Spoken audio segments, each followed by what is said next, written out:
Okay, so welcome. Welcome, welcome, welcome. This is all about overcoming big job fear. This is about overcoming overwhelm, dealing with the reflex to overwork and to overdo. Hi, everyone. My name is Jo Zuleika, and I'm your leadership expert, your new favorite leadership coach here today, greeting you inside of my kitchen. And I want to give you a little bit of housekeeping before we dive in. This is just a one-way broadcast. I may or may not be able to see you, whether or not you have your video on, but I won't be able to hear you. I would love to see you type though.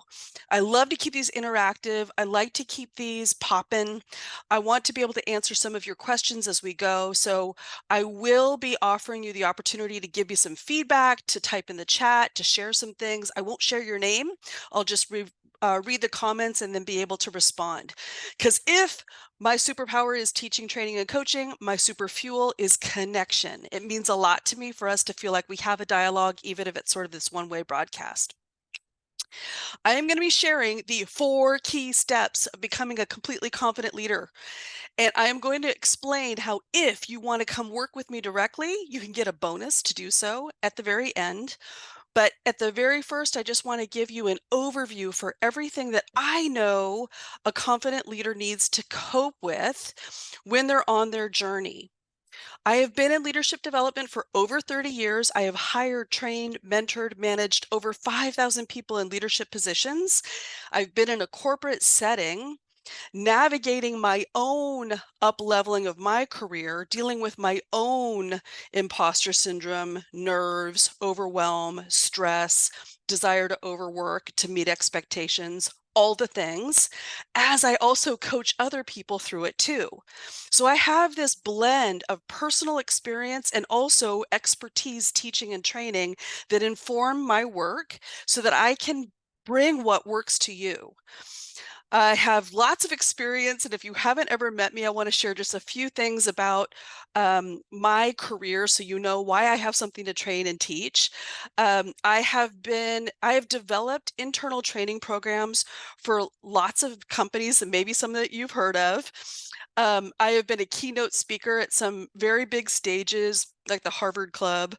I have created a signature leadership training that's been featured in Inc. magazine as like a great example for how to get an international population all acculturated on the same page and achieving high results. I've also been filmed for public speaking training by CNN, right? No pressure having CNN film you while you're trying to teach public speaking. So I know a thing or two about leadership and teaching leadership.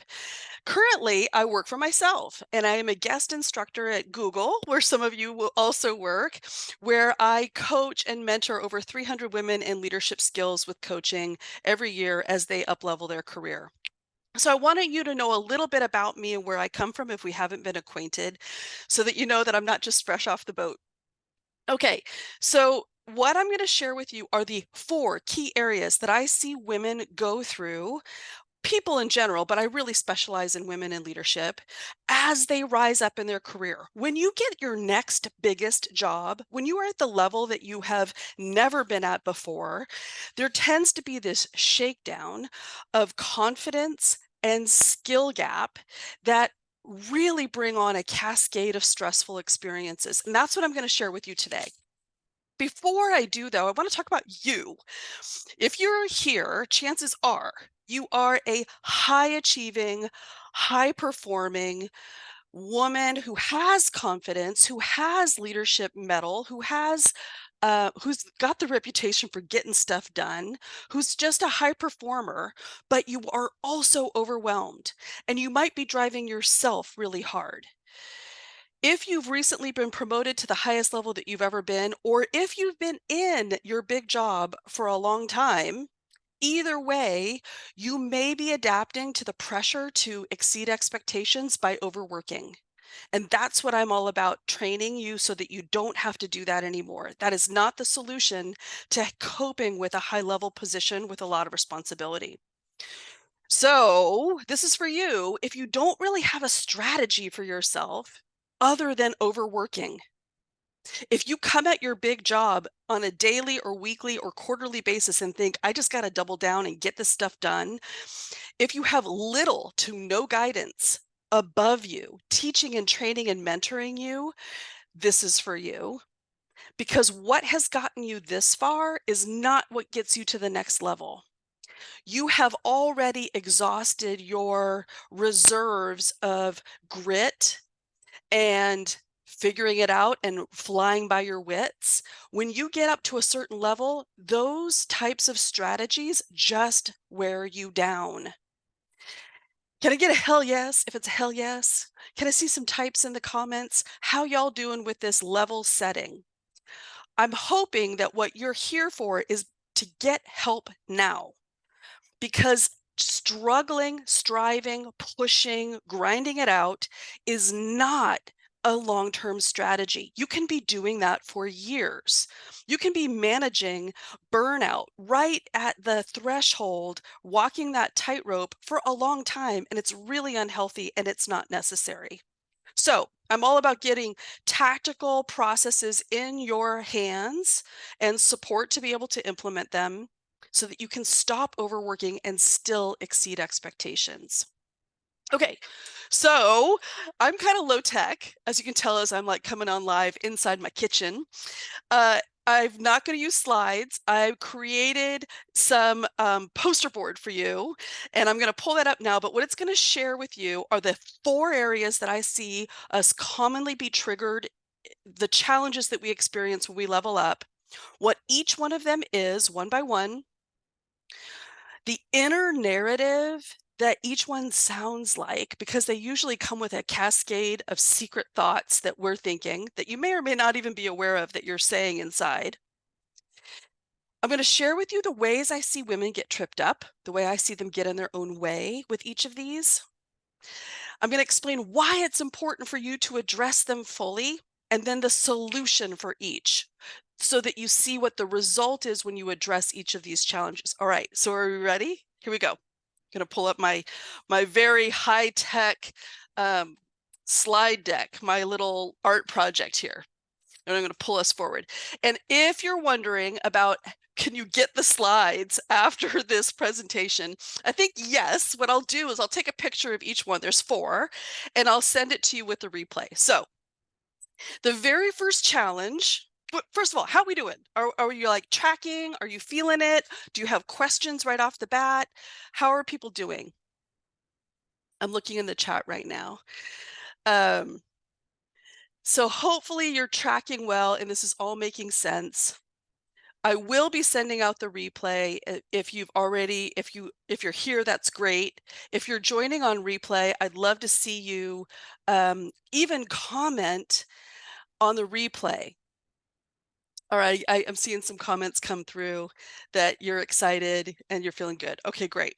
Okay, so the very first trigger that happens, the biggest challenge that happens when you're promoted or when you're hired into the newest, highest level position that you've never had before, is you feel the need to step up. You probably are being up-leveled and challenged to level up. When you are above your skill set, when you are operating in a way that you've never done so before, it's only natural for your inner narrative to sound like, am I up for this? It's like an ego shakedown. At lower levels where we're feeling completely competent, when we know the details, when we understand the lay of the land, when we feel like we are within our realm of expertise and in our comfort zone, we pop out of that and we think, oh, I'm sober up now. Like, how do I do this? Am I up for this? And it comes with this sense of seriousness, like, I need to know more, a little bit of desperation, a little bit of hurry and scurry. And where we get hung up is we think immediately, I'm missing something. I'm not enough. I need to go get. I need something more. This is the birthplace of imposter syndrome. Let me know in the chat if this is resonating for you. I sometimes use this shorthand with my clients. I talk about the tote bag syndrome. Maybe you've heard me talk about it. It's this idea that if we're called to behave in a higher level, in a higher function, we instantly stop addressing what's needing to be done and we go and gather more information. We go open tabs on our computer, we go do research, and we start loading up our shoulder bags with things we think we need to read. We think, I need to prepare more, I need to know more, I need to scurry and gather more knowledge, I need to be more expert. And all of that is a falsehood, and all of that is a distraction. Now, I want to say, big picture, I don't know you, but I love you. And I'm not blaming you for doing this. I see all of us do this. I did this when I first started. It's sometimes that reflex that says, I need to get an MBA, or I need to get another certification, or I just need this, or this. Sometimes we have this narrative that it's just something that we're lacking a little bit more. I just need a little more time or a little bit more energy in this one area. Once I shore that up, then once I get onboarded, then once I learn the lay of the land, then, and that's what your brain does that takes you on this wild goose chase thinking that you're missing something, and it's only natural. Yeah, I'm reading in the comments, somebody said, I'm often looking to fill my gaps, right? We instantly think, what's missing? Let's go attend to it because that feels prudent. If I can stop up anywhere where I have leaks in my bucket, my knowledge bucket, then I'm better. But this is a mistake. This is a flawed thought that your brain is taking you on, thinking it will make you safer if you're better prepared, if you're smarter, if you're more knowledgeable, if you have all the things. You don't need that. This whole mode costs you because it has you missing your leverage. It has you taking your attention off your strengths and looking to where you're weak. And you don't need to do that. You actually don't need to improve your weaknesses. I know that sounds radical and that you've maybe gotten feedback before that you need to become more something that you're not. But literally, your biggest lever is already under the hood. It's already in your brain. If you're not using your strengths, if you're not already leveraging your brilliant capabilities to their fullest degree, then you're working too hard. I don't know if you've ever heard of like the donut principle, but there's this idea that the difference between 80% and 100% takes so much more than 20% effort. And what we're talking about is 80% is where you are today. And what your opportunity is to really milk all of that knowledge, experience, um, skill set, your capacities, your capabilities, to milk that 80% rather than go look for the last 20% that's really hard to scrape together and takes your eye off the ball. Does that resonate for you? So when we're tempted to think that we're not enough and we start worrying about what we're missing, we're sending ourselves down the wrong road. When instead the solution is for you, here we go. You like my little art project? It's to leverage your superpower strengths. What I take every client of mine on, step one is to know who you are. What's your operating system? What's the easiest way that you get results? Do you already know? How do you achieve results? How do you make decisions? What's your strongest suit? This isn't the strengths finder. It's something more holistic that shows you how you're wired for success. What's easy for you? That's your leverage. That's where you want to focus, your zone of brilliance. You also might have things that you're undervaluing, like how other people see you, what your strengths are in other people's eyes that you might be devaluing or not really appreciating. When you're not looking to your strengths to guide you in this new up-leveled position, you are going upstream.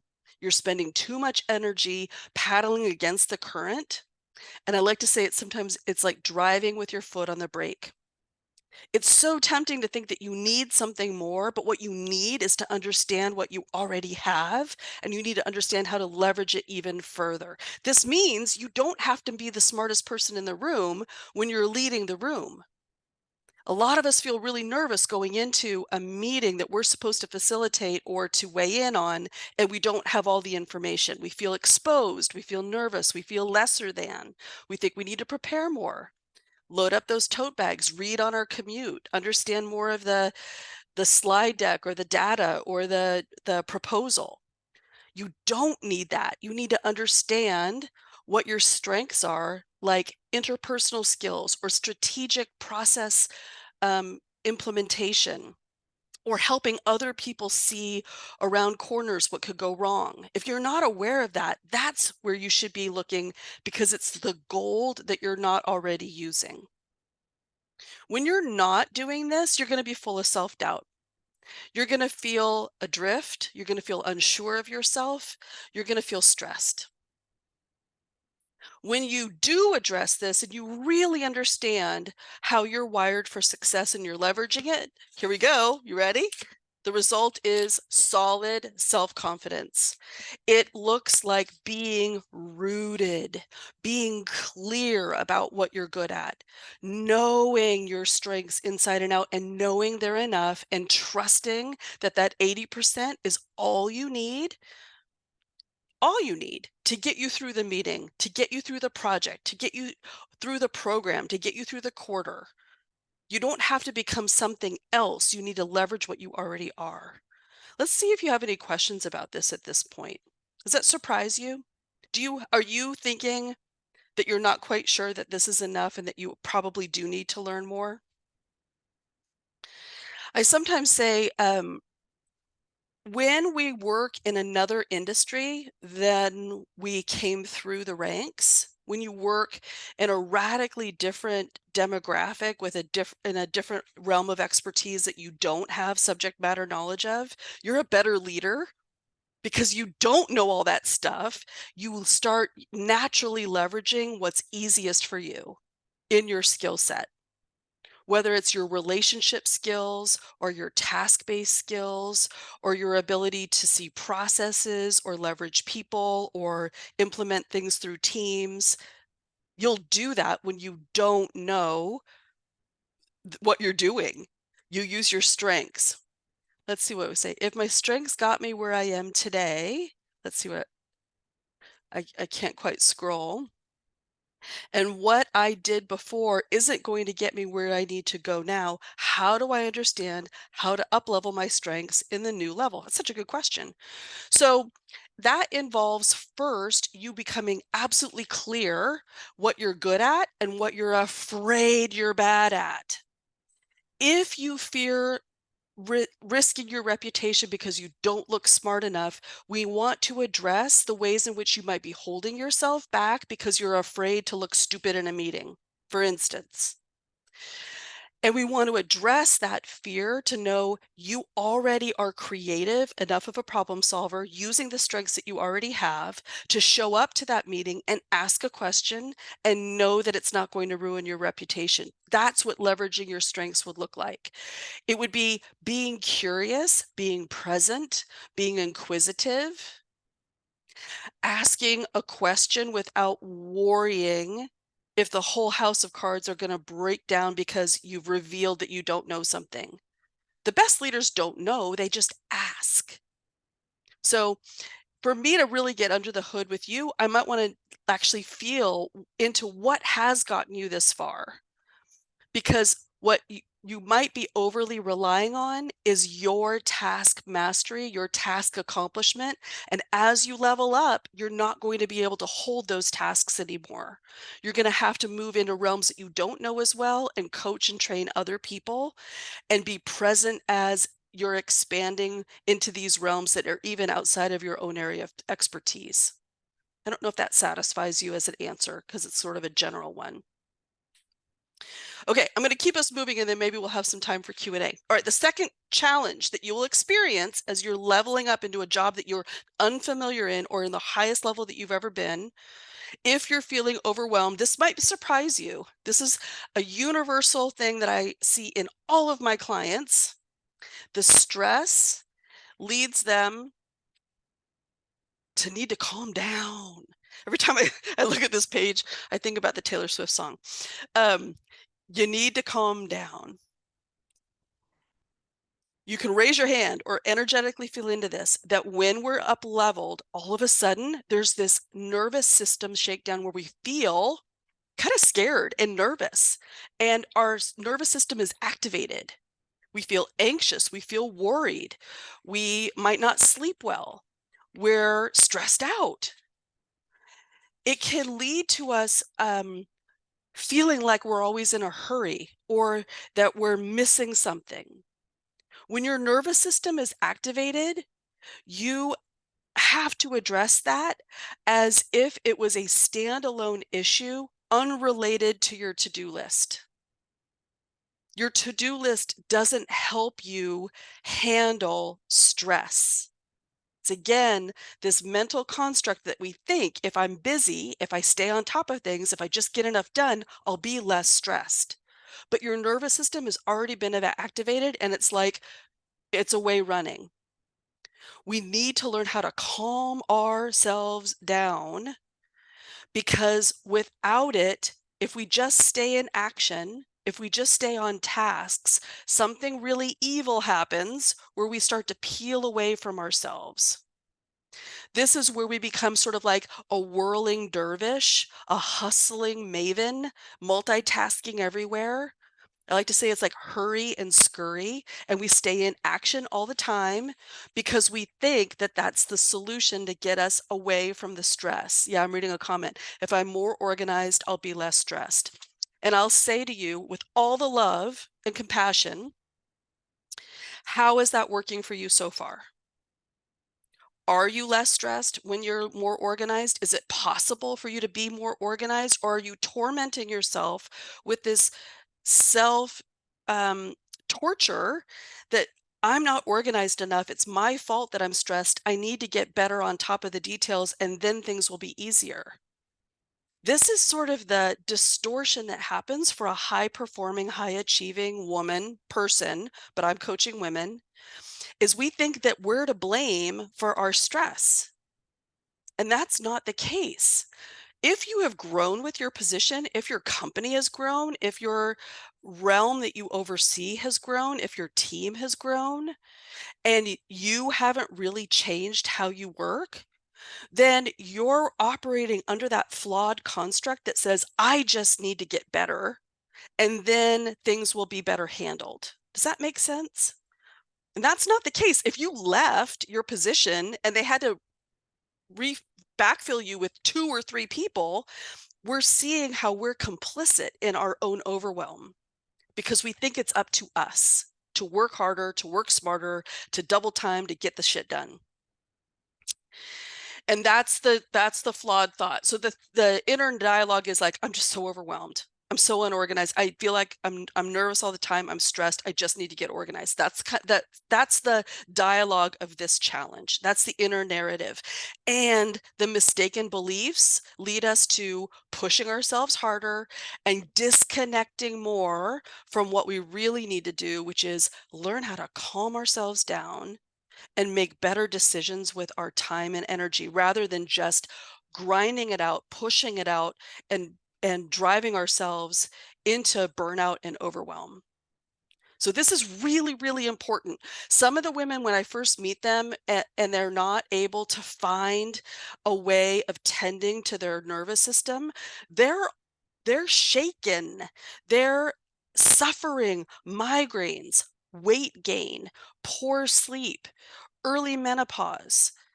They are buffering with alcohol or drugs or food or shopping because they can't handle the mental overload that has them now physically activated. You can raise your hand if you feel like that's you. Is that resonating for you? I think this is secret and scary because we don't talk about it. We're all fine, right? Like we're fine. We're just busy. But there is a desperation underneath that that has to do with our mental health. where if you keep operating under that paradigm that I need to figure it out, I'm not good enough, I just need to be more organized, and I just need to speed up, and I'm staying in action all the time, you will shred your mental health and be really unhappy and unhealthy. It does have sort of this quiet desperation feeling to it that um, is a crisis. It's a crisis for you because it's hurting you in your life. If you can't really relax on the weekends, or if you only relax on weekends and vacations by sort of cleaving off that part of you and avoiding feeling what is at work, you're not living this whole integrated life. You're just barely coping with the stress. This is super important.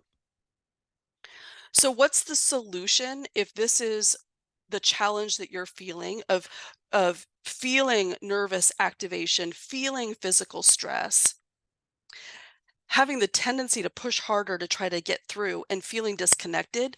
The solution is to learn how to really regulate your emotional state and soothe your central nervous system. This might surprise you. Like, I don't know what kind of leadership training you might be doing out there in the world. This piece actually has to do with your body and doing things like self-soothing activities that are healthy and restorative. I know meditation has this, this sort of aura that it's important, but it's also really hard, especially if we're really active in our minds and we're always thinking. So there are many other things that you can do. I like to steer us towards things like self-led acupressure or EFT, if you've ever heard of the emotional freedom technique, or tapping. There are numerous somatic exercises that you can do to soothe and calm your nervous system to help you go back to sleep when you're feeling um, like you're writing emails in your bed, how you deal with insomnia. And it's not just the self-care stuff like get a massage or get a pedicure. It's like dealing with your body and the nervous system that is activated underneath that has you whirling and scurrying. There's this notion, oh, I love it. Somebody wrote in breathing and frog pose. Yeah, things like that that you can do that can help actually mitigate your emotional freak out that we have when we're stressed out and feeling overwhelmed. This is super important. There are a lot of women that I work with that are sort of resistant to doing this because it feels like slowing down and it feels contraindicatory to all the stuff that you need to get to do. It feels like um it's in opposition to your to-do list, and maybe it kind of is. What happens is if you stay in to-do list operation for too long, you will lose the ability to kind of feel into what's going on for you inside. You won't really understand your distressing emotions, and you'll sort of just be in react respond mode, which shreds your nervous system and your composure, and it actually gets you in a bad mood. This is what I mean by the result is that you can end up feeling really negative. You can end up burned out, and you can end up just feeling downtrodden, depressed, disoriented, alienated from being happy anymore, just feeling sort of not yourself, not um like you can't remember the last time you really felt fully engaged and happy. And those times are more fleeting than they are integrated. That's a problem that we want to address. So the result is that when you really do spend a little bit of more time feeling your feelings, I know that that might be like horror. There are pathways that you can take. There are exercises that you can do that you can help you name what you're experiencing so you understand your distressing emotions. So you're not governed by them without knowing what they are, but you're fully aware of your emotional experience. You're understanding what you're feeling, and you're capable of walking yourself down from intense emotional distress. Then you're going to be more composed. The goal is for you to be more feel more empowered over your emotional state, and more composed, more balanced, more capable of disconnecting from work, which is a skill, than have it always be whirling in the back of your mind. And the benefit is you become more optimistic. When you become more emotionally regulated, you start to smile a little more. I see this a lot in my clients. They start to have a little more fun. They start to hold things a little less tightly. They start to enjoy themselves at work a little bit more. And that is so important for your mental health. Can I get a comment here and see if that resonates for you, or if you feel like is like for those of you who are joining live, I'm going to take a little sip of water. Maybe give me a scale on 1 to 10, with 10 being really red light.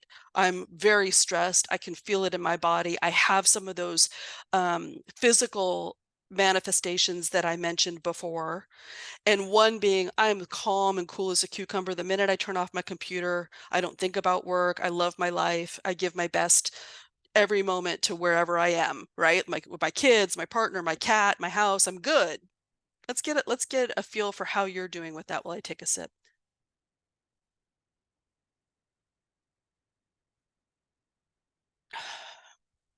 I got a score 3.5. Yeah. It doesn't surprise me. No judgment if you feel like it's a low score or a high score. Sometimes I'm at a 3, and other times it's like 9, a 5, an 8. Yeah. So we're kind of like we're seeing a real range here. And maybe maybe that's very telling too. Like maybe right now it's a 3, but other times of the year or with other individuals or in other circumstances, it spikes up to an 8 or a 9. Having emotional mastery over your distressing feelings is a superpower. It means things just don't get to you anymore. It means that you're capable of holding yourself in a very challenging emotional exchange without losing your cool or without having to obsess about it later and figure out what just happened and sort of unpack those distressing feelings. It's a skill. It doesn't take time, but it takes practice. Since we're doing well on time, I'll give you a little hint. Some of my clients will print out these things called emotion wheels or feelings wheels that you can find on the interwebs. And what these do is just give you a whole spectrum of emotions that are available to us as humans. Everything from humiliation to bliss, everything from um, feeling resentful to feeling excited or productive or joyous or eager or frisky. All of these adjectives you can find on an emotions wheel or a feelings wheel. Just printing one of those out and putting it on your fridge and asking yourself multiple times a day, what am I experiencing right now? Is 10 times more than most of us do to understand our emotional experience. We just stuff that stuff down. We just get on with it. We think eye roll or groan, and then we get busy because we believe that staying in action is more productive overall than really feeling and processing what's happening for us moment to moment. We think that that's quicksand and we're going to go slower and it's going to be yucky and it doesn't get us anywhere. But it's actually what needs to happen for us to healthfully move forward without all the residue. Does that resonate for you? It's a little bit of a skill. You want to feel better. You want to be happier. And actually feeling pissed off sometimes, really letting yourself be angry, is the way that you pop back up into feeling better. Not avoiding the anger or not pushing through the emotions or subordinating your emotional state to your active state so that you just stay in work mode all the time. When you do that, that's when you end up with the migraines, the hair loss, the weight gain, the physical manifestations of how stressed out you are, and even specific things like not getting your oil changed in your car or getting your teeth cleaned regularly or seeing the OBGYN because you deprioritize you in effort for tasks that need to be done. I'm kind of calling us out here, but like a loving big sister, because I see it happen all the time and it's no judgment. It's just part of what I do to help people find a higher vibe. I'm telling you, this is super important. You need to calm down. Okay, third thing that happens when you're in your newest, highest level, the third area I want to teach you about is you're going to be challenged to be effective. You actually got to get stuff done. So first we talked about your self-awareness, right? And your skill set awareness and your strengths awareness and leveraging your superpower strengths. Then we talked about managing your distressing emotions when you get really triggered and you feel dissonant in terms of your body and your central nervous system and feeling stressed and anxious and depressed and all of that. And then there's actually the work that needs to get done. You're wondering when I was going to get to this point, right? And the inner dialogue of this stressor, this level, is I need to be effective. There's not enough time, and it's all up to me. It's this belief that you have to get results, that you feel the stress of productivity on your own shoulders, and that you have to use your time and energy well. That's the natural challenge of being raised up to a high level. But the wrong, the distorted way that that plays out is believing that you have to do it all, that you have to do more to exceed expectations, that you need to stay in overdrive, that you need to hustle. This is a reaction that is unresearched. It's sort of like a reflex. If there's a lot of work, I got to do it faster. So just before I was talking about the emotional state of that trigger, of how it makes you feel in your body, this is how it makes you feel in your mind. This is all of our reactive tendencies that you've heard about, like people pleasing, perfectionism, imposterism, being in overdrive. It's the feeling of stress and how it plays out externally. We worry, what will they think? We worry, am I good enough compared to? We worry, is this good enough to show? We worry, are my results clear? We worry, will they reject me? We worry, will I humiliate myself? And we address that incorrectly by overperforming. And that's a poor use of your time. To think that you just need to do more work or comb through it more or work harder is a limitation that you're imposing on yourself. And it's natural because it's what got you an A in college, right? It's like you did a better job of reviewing your paper or your proposal.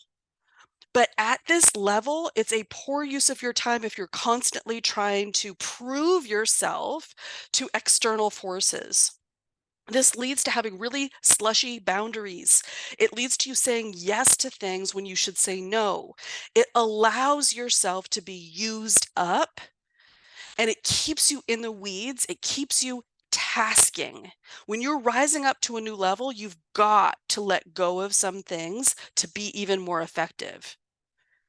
This might not sound doable. You might feel like, well, who else would do it but me? I've always done it. I can't stop doing what I did before. They rely on me to do these things. But those are reactive tendencies that are unexamined, that are having you push yourself into overdrive and overwork. All right, I'm ready to hear some pushback on this one. What do you do instead? You need to build your self-trust. You need to start looking at how are you not believing that you can have limits on your time and attention? How are you believing that you cannot push back, even at the CEO, for unrealistic expectations or timelines? How are you feeling like it's so all up to you and the results have to be sterling, that you're falling into perfectionism and you're double downing on effort? How are you complicit to your overwork because you don't think there's any other way? And how are you thinking, if I prove myself, if I actually get this thing done and they all like it, if I get the gold star, if I get external validation, then I'm safe from that critique that makes me afraid, and keep yourself in this react respond mode. What you need is to learn how to hold yourself and push back and clarify what you can do and what you can't do. This is boundaries, and that's what you need. You need to trust that it's safe for you to be able to do that. This is you taking control over where your energy goes. This is you leading yourself through all of the tasks that you previously have been holding, and really being judicious about that which you hold and how hard on to them you hold and what you let go of. The challenge for you at this level is for you to choose where your energy goes and to stay out of hyper overdrive and performance. It's for you to be more decisive and less assuming that you just have to do everything. I want to hear some comments, if you can type in the chain, how this sits with you.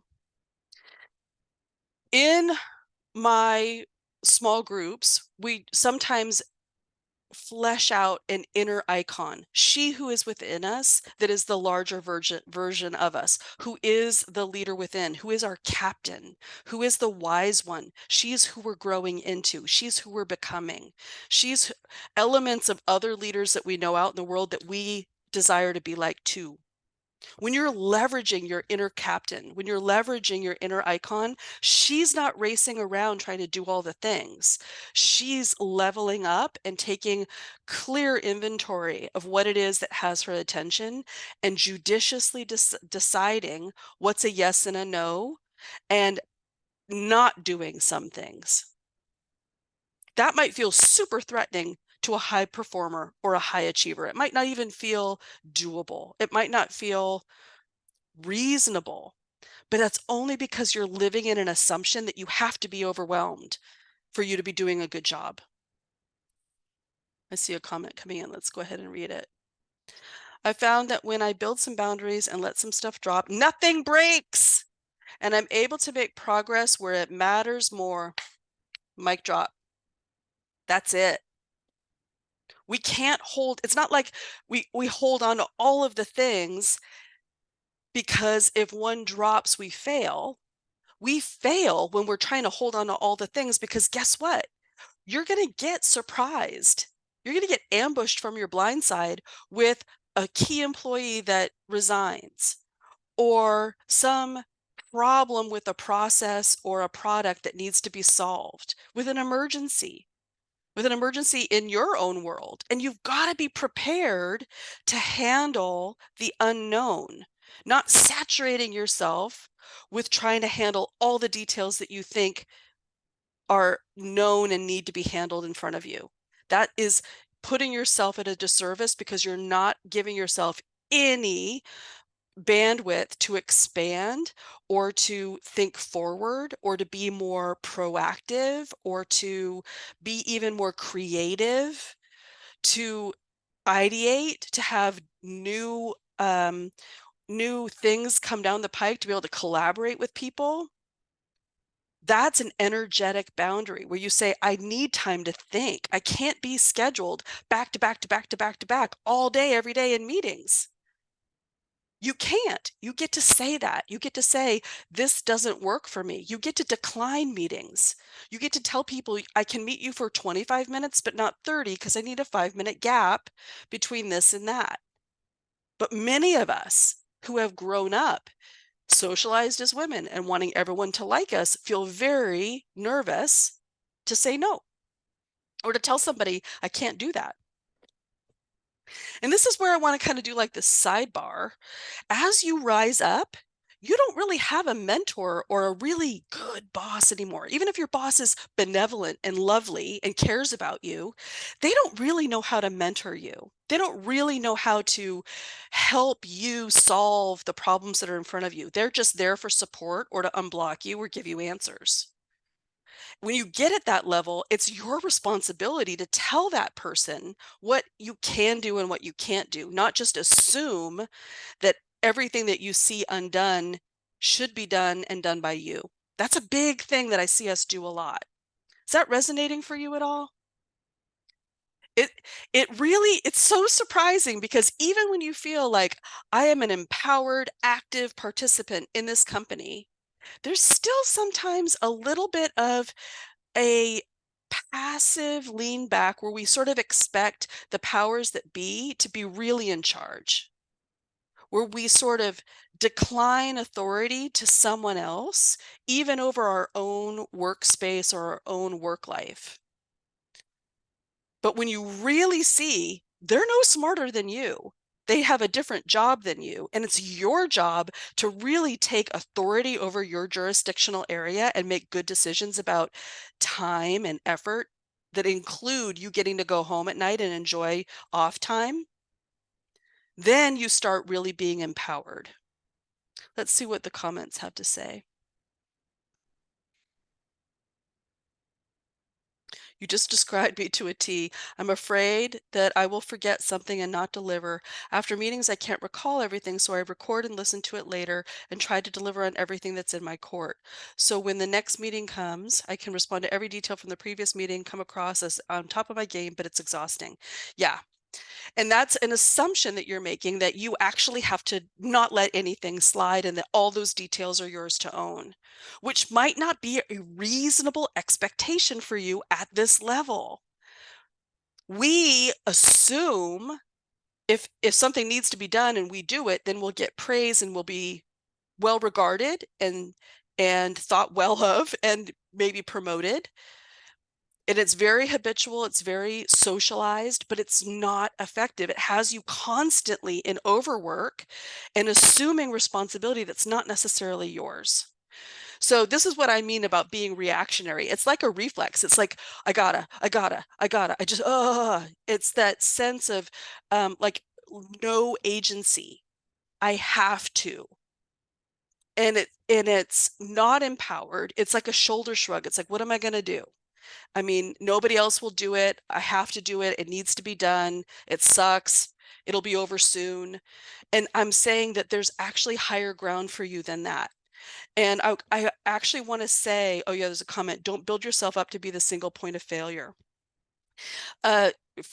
Yeah, heck yeah. So sometimes sexism plays in here. And I've just mentioned how if you've been socialized as a woman to be eager to please and get an A and make everyone happy with you and be harmonious and not push back and not seek conflict and avoid confrontation, you can easily fall into these ideas that you have to do more than you do to perform and to be thought well. And so I want to just gently call out, you could maybe ask yourself an inquiry. Do I know men who also operate this way? Or is this sort of a socialized pattern that I've bought into? And how might I be more courageous? Which is exactly what happens when we address this. So when I'm working with women in a small coaching atmosphere, I'm calling you forth to try something that might actually challenge a sense of safety. Like, oh, I don't know if I can do that. Like, what would he say if I tell my boss that? Um, or we just don't feel comfortable not people pleasing or not trying to be exceeding expectations with effort. But when we try and don't die, we see, oh, there's more available to me. There might be other ways that I could be more courageous, more authentic, more bold than I've been. And that's exciting. You actually want to learn how to do things like this because it allows you to sort of post up in a different way and see a wider horizon and think of other ways of getting work done and developing other people. So I'm kind of getting ahead of myself. Let's go to the fourth challenge of being at the highest level that you've ever been. That's when you need to learn how to lead others. The challenge becomes it's not you and your individual contribution. It's not you and how well you get all this stuff done. It's not you and your reputation and your ability to process work and make a good product and have workflow. It's about how you then scale yourself. The challenge here is for you to manage other people. And this means doing less. So a lot of times when I'm coaching women, they say, yeah, but then what do I do? If I don't do everything, what do I do? Like it's the most uncomfortable thing in the world to be hands-free. You feel guilty. You feel like that's wrong. You feel like you're not earning your salary. This is where I see women all the time getting promoted, thinking they need to earn their promotion by burdening themselves and staying busy. It's a really sneaky thing. This is when you have to uncouple your productivity from your worthiness. Your value add to the company isn't based on how much you get done. It's how you drive the big result and get everybody on page and make replicable systems and processes that everybody can follow, how you communicate, how you educate, how you motivate, how you handle other people's drama and defensiveness, how you get everybody engaged. That's the goal when you're really rising up to the higher levels, is to stop being too busy and to stop harboring hardship and being burdened. I can do a tell on me here. When I was first coming up through the ranks and I was getting progressively higher levels of promotion, I worked in an office setting that had like an open forum, right? Like an open floor. There were not private offices. And as I rised up and I started gaining direct reports by 10 and 20, I felt so much burden. I felt like there was so much that had to be done. There was all of these things that we needed to produce. We were actually making things that needed to go out the door. I wanted to edit everything. I wanted to wordsmith everything. I wanted to vet everything. And so there I am on the open floor as a big boss. And the way I chose to handle that responsibility was to put earplugs in and like huddle down so nobody would bug me so I could get all this shit done, which is the opposite of leadership. What I should have been doing was being open, like walking the floor, asking people how they're doing, understanding where the friction points were, not doing all of the work, but asking people how their work was doing, teaching other people how to do what I did better, even if that took them longer and it was worse. That's delegating. That's learning how to scale yourself. And it feels super uncomfortable because we become so tied to our own work product as a definition of our good identity at work. This is so important because without your ability to lead others well, you are ineffective as a leader. What happens when you hold the burden is you become intimidating. You become austere. You become like I was, hard to talk to with earplugs in my ear. You can't get time with me. I'm too busy. I look stressed. I'm hurrying and scurrying. I'm not developing your potential. I'm working really hard to make sure everything's going well. And people around me are like, I don't know, she's stressed, right? It almost like ups the ante of the palpable stress in a workplace when your leader is burdened and running around like her hair's on fire.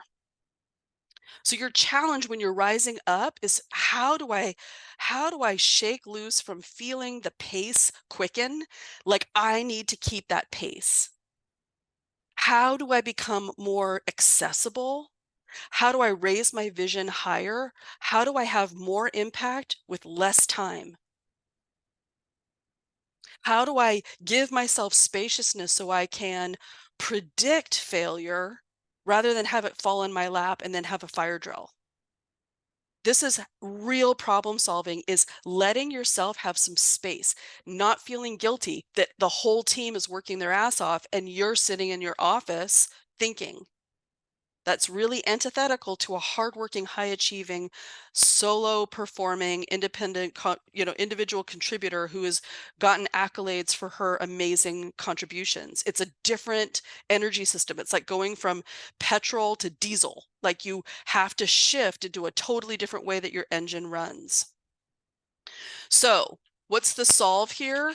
It's actually, this is where you'd want to, there's real skills that are involved here. This is where you actually need to learn how to give effective feedback and, help resolve conflict, how to delegate and motivate and inspire, how to negotiate, how to make clear requests, how to speak authoritatively and persuasively. There's real skill here that can and should be learned. And that takes time. But in the meantime, all you got to do is be curious and present. You just have to be in the moment and open, curious, receptive, listening actively, deciding consciously what your energy goes to. Gives you the opportunity to actually help people solve their problems rather than solve their problems for them, which is coaching. It gives you the opportunity to realize when you need to manage up and manage down, when you need to push back on timelines or due dates or ask for more resource, and when you need to eke that out with the people that are below you, and where you need to communicate to both sides. You can't do that if you're too busy, right? I see in the comments, true. You can maybe think of the most effective leaders that you've had and the least effective leaders you've had. And the least effective leaders are probably the busiest ones that had no time for you or gave you very weak feedback, like just keep doing it. And that's just not satisfying because they're not engaged. They're busy in their own realm. This is the difference between command control, like where somebody's actually pushing and driving and giving directives and wanting things to be faster in a certain way, versus being more proactive and trusting and inspiring people to solve problems on their own. And it's a different energy. It's going to feel like you're going to move slower. If it's going to feel like you're going to sacrifice excellence and sacrifice timeliness, but overall, it's how you scale yourself and how you get out of being overwhelmed and overburdened and overworking, because you've got to start growing people around you.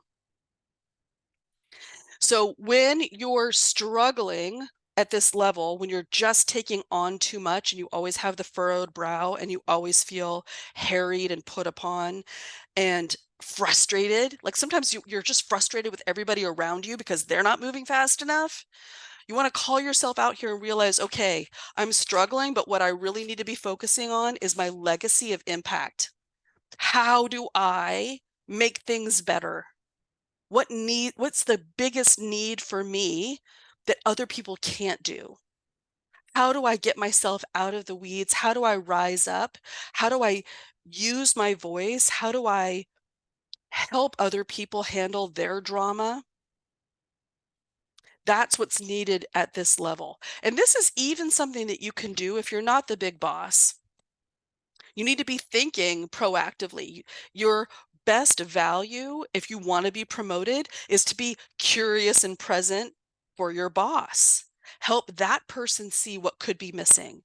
How are you helping them catch things that are ineffective? How are you guiding them? How are you managing up?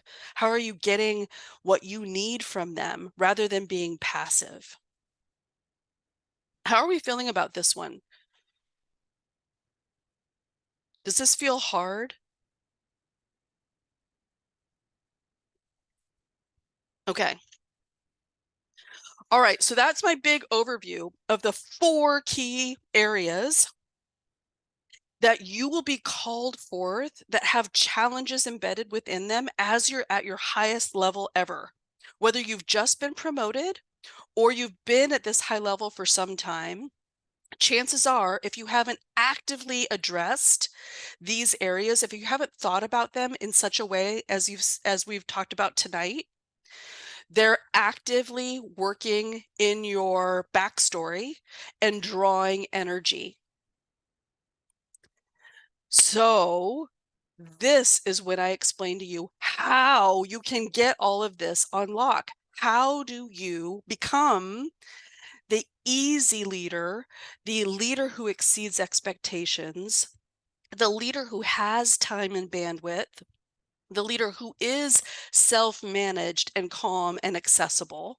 How do you get those skills that enable you to move in that way that you long to at whatever level that you are? This is what my 30 years of coaching and training others and my own lived experience moving up the ranks to become at the highest levels in my industry. I've learned how to do all of the skills that I've told you tonight. And I've created a modular program that takes you through all of them. And that is what completely confident leadership is. Okay, so I'm going to talk to you a little bit about that. I'm going to talk to you about the bonus that comes with it too. So you likely need some mentorship and guidance through all of the things that I talked about. It might feel like we've become aware of the problem, but what is my solution? How do I address these things? What about my difficult boss or overwhelming workflow or challenging employees that I deal with, or my own tendencies to react and respond, or to fall into defensiveness, or to not delegate? You need mentorship that you're not getting. And there's a reason for that. Most people's bosses don't know how to give it. They don't know it themselves, or they're not very good at training it. So it's time for you to invest in your own personal development, your own leadership development. You get to a level in your career where your boss isn't going to be able to do this for you, but it's what I do. So what I have on offer in my completely confident leadership program are all of the leadership lessons that I know we need in an app, in a 20 to 40-minute podcast style app that trains you everything that you want to know that we've talked about tonight, from leveraging your secret strengths to calming your nervous system to leading yourself and blowing up imposter syndrome, people pleasing, perfectionism, overcoming those reactive tendencies, and then finding your high vibe of how you manage yourself with other difficult personalities, how you public speak, how you resolve conflict, how you give feedback. All of those things are modular lessons inside Completely Confident Leadership. When you join the program, you get access to that app and all of the content for life. And it's bomber. It's the stuff that I've developed over 30 years that we reference all the time. Women in my group might ask me, I'm getting ahead of myself, like, I have a difficult conversation with my boss. Which module should I go to?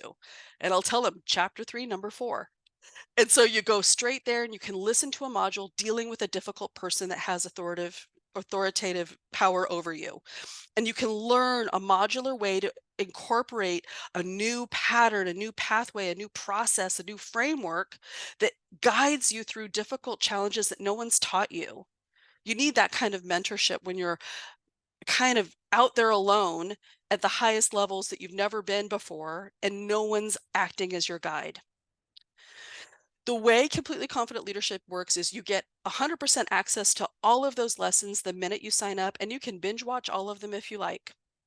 But I take you through one per week, one 20 to 40-minute lesson per week, where I ask you to listen to the module sometime on the weekend, or when you're driving or walking the dog. And then you come to a weekly coaching call where we land the lesson. We gather in a small group forum where we each week have a topic where we discuss, how did it work for you? You tried this new framework. How did it work? What kind of feedback did you get? Where do you feel solid? Where do you feel soft? Where are you worried? What went well? What isn't working for you? And we integrate the lesson into your real work life. This is the important thing, is you can't just listen to a podcast and get transformation. Maybe you could. It's not that easy. You need to actually practice a new skill to get the transformation. This is why doing a course like mine doesn't take time. You are still going to have difficult conversations with your boss. You are still going to interact with difficult people at work. You are still going to be met with challenges that press on your open nerves and your soft spots. Those happen. It's how you respond to them that you're going to try new things. That doesn't take more time. It takes a little courage and some guidance and mentorship and coaching. So it's a second piece. Leadership lessons that you get on Lock for Life in an app, weekly coaching. And then this is the little bonus that I've been mentioning for you guys.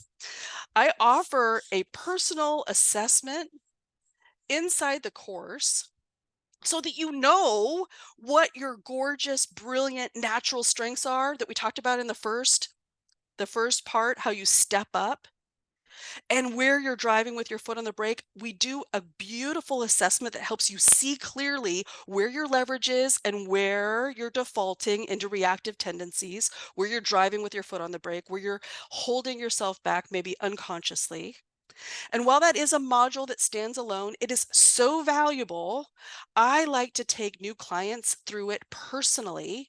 And when I have time and I'm onboarding a new cohort, I offer a private personal debrief of this assessment where it works like a operating system map and a tool for our progress through the course. It gives me an incredible insight to who each of my clients are and how they tick, how they operate. And it gives the client themselves so much information that is going to enable them to succeed through all of the lessons. If you book a consultation to see if this is a fit for you, if Completely Confident Leadership is a fit for you, if you book a consult before the end of day Friday, I'm giving this personal assessment onboarding one-on-one deep dive call as an enrollment bonus. We are part of a super fun sisterhood. We have a private Facebook group and we gather in a Zoom room. This very week, 4 of my previous clients are actually doing a retreat together that they met inside my group. We have fun. We are like-minded gals who desire to improve on our already brilliant strengths and exceed in our career without overworking. And it is a lovely environment to be seen by somebody who also shares similarities.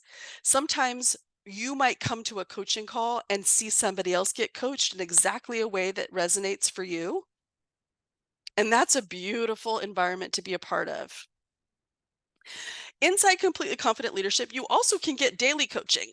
I have this app that I have all of my clients download that's free called Voxer. And it is a free walkie-talkie app that you can download to have access to me so that you can ask me anything. Some of my clients will use this to get support as they're about to go into a big high stakes meeting or a public speaking conversation, or to follow up on something that was something they got coached on. It's an opportunity for you to have access to me as your library so that if you have one of those experiences where you want feedback or assistance or the module on a certain topic, I can steer you exactly to where in our library you need to go. I'm your librarian. But it's also an accountability partnership. I've got 4 clients right now who are using this Voxer app daily for a week to give me, just because they wanted to be accountable to try a new behavior or a new action. And so we agree that they're sending me a voice or message text every time that they achieve this so that they have a partner on that path. And as they go, it allows me to weigh in or comment or steer them as a coach and allows so much intimacy. I love Voxer. So yes, you could even get coached daily by me by using this app. For a lot of women, when they're rising up, they're called to present and speak in meetings. They might have to actually give public presentations, and that makes a lot of people nervous. I am a public speaking coach, and so embedded in the program, I offer the opportunity for you to get coached on your public speaking and presentation skills. So valuable, and it's just an included part of the program. I do this about 3 times a year, and in this next cohort that's coming up, we'll be doing a public speaking workshop if you're interested. There's also bonus coaching calls. Every other month, I have other experts come into the group to share from their areas of expertise, whether it's, I have a marriage coach that comes in who talks about soul-centered communication. I have an intuitive coach who comes in and helps us access our intuition. I have a somatic healer that comes in and helps us do exercises to calm our central nervous system. And all of these are freebies that you get additionally and end up as modules inside our leadership lessons that you can keep as practices for life. Okay, so I want to encourage you to take the next step because I think that if you're here, this is what you're seeking, and I don't know where else you're going to get it. And that's what I do. The program is 5 months long, but I'm taking about 6 months to get through all the curriculum so that we can take breaks because we have holidays coming up. And it's just a gorgeous experience for you to invest in your personal and professional development. What's the next step? You go to www.jillleader.com/apply and you book a call with me. You don't have to, but I assume that you probably want to see if this is really a good fit for you. You can also go to my website simply to see everything that's inside the course and judge for yourself if it feels like if it's going to be what you need to be helping you develop the leadership skills that you long to have. I have it up on the screen over here, and I wanted to share with you what some of the people have said. You can read these on the website as well, but there's some amazing testimonials that I want to share with you that might be helpful for you to understand who's gone before you. Okay, so this one woman who is a director in healthcare wrote, "Before I started with you, Joe, my confidence was rocked. I felt so not good enough for my promotion." She's one that was like trying to work to earn the promotion she'd already been given. She says, "I was just afraid, scared of being at this high level, and it started affecting my personal life. But with you, I learned so much about myself. I became brave and bold. I see that I'm intelligent. I know things. I'm calm. I feel so different, and I'm navigating challenges with my staff so much more confidently because of coaching. I tell everyone, do it.